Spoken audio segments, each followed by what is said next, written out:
एक बार की बात है, एक बार एक अध्यापक एक संपन्न परिवार के शिष्य के साथ कहीं जा रहे थे। तो उस शिष्य को कुछ मजाक सूझी, क्योंकि उसको रास्ते में किसी गरीब मजदूर के जूते दिखाई दिए। उसने अध्यापक से कहा, गुरुजी, अगर हम इन जूतों को छुपा दें तो कितना मज़ा आएगा। देखते हैं कि मजदूर पर इसका क्या असर पड़ता है।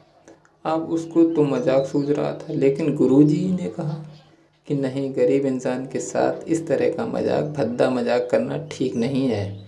उसने कहा, क्यों ना हम इन जूतों को कुछ सिक्के डाल दें और देखो कि इसका क्या गरीब मजदूर पर क्या प्रभाव पड़ता है। उन्होंने ऐसा ही किया। जैसे ही मजदूर अपना काम करके लौटा, उसने एक पाँव अपने जूते में डाला तो दूसरा कुछ कठोर सा महसूस हुआ। उसने अंदर हाथ डाला तो उसको कुछ सिक्के दिखाई दिए। थोड़ा आश्चर्य में पड़ गया। आसपास किसी को देखा तो कोई भी दिखाई नहीं दिया। आसपास उसने देखा तो कोई भी दिखाई नहीं दिया। वापस उसने दूसरा पैर अपने जूते में डाला और वापस उसको उसमें कुछ सिक्के दिखाई दिए। जब दोनों जूतों के सिक्के को उसने अपने हाथों में रखा और प्रभु की तरफ इशारा किया, हे प्रभु, पता नहीं किस भले इंसान ने यह सिक्के मेरे जूते में छुपाए हैं, लेकिन उसने भी छुपाए हैं। उसको मेरी दुआ है। जिसने भी छुपाए हैं उसको मेरी ये दुआ है, ताकि इन पैसों से मैं अपने बीवी बच्चों के लिए, मैं अपने बच्चों और पत्नी के लिए कुछ खाना और दवाइयाँ ला सकूँगा।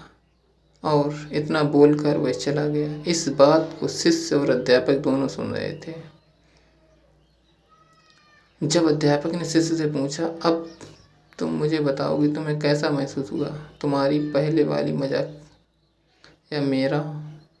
तुम्हारी पहले वाली मजाक या मेरा? यह तारीख तो उसने कहा कि गुरुजी, मैं आपसे क्षमा चाहता हूँ। अब मुझे समझ आ गया है कि सच्ची खुशी किस चीज़ में है। जब हम किसी से मजाक उड़ाते हैं तो हमें कुछ पल का आनंद मिलता है, लेकिन इससे हमें बछुआ मिलती है। लेकिन अगर हम किसी को मुश्किल परिस्थितियों में मदद करते हैं और जिसकी भी हम मदद करते हैं उसको भी नहीं पता है कि हम किसकी मदद की है, कि हमने उस इंसान की मदद की है। यह सच्ची खुशी है। जब हम दूसरों को खुशी देते हैं तो हमें सच्ची खुशी मिलती है। इसी तरह खुशियाँ बांटते रहिए, लोगों की मदद करते रहिए और दान करते रहिए, जिससे कि आप काबिल हों। जितना भी आपसे बन सके दान करें, लेकिन दान जरूर करें।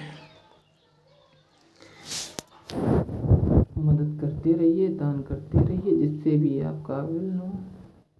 जितना भी आप चाहें उतना दान करिए। इसका मतलब यह नहीं है कि आपको कंपलसरी है, अनिवार्य रूप से जितने रुपए दान करने चाहिए, क्योंकि हर किसी की ज़रूरत अलग अलग हो सकती है। अगर आप किसी को पैसे अलग दान नहीं कर सकते तो हमसे कम चीज़ें दान कर ही सकते हैं। मुझे पूरी उम्मीद है कि यह हार्ट टचिंग स्टोरी आपको ज़रूर अच्छी लगी होगी।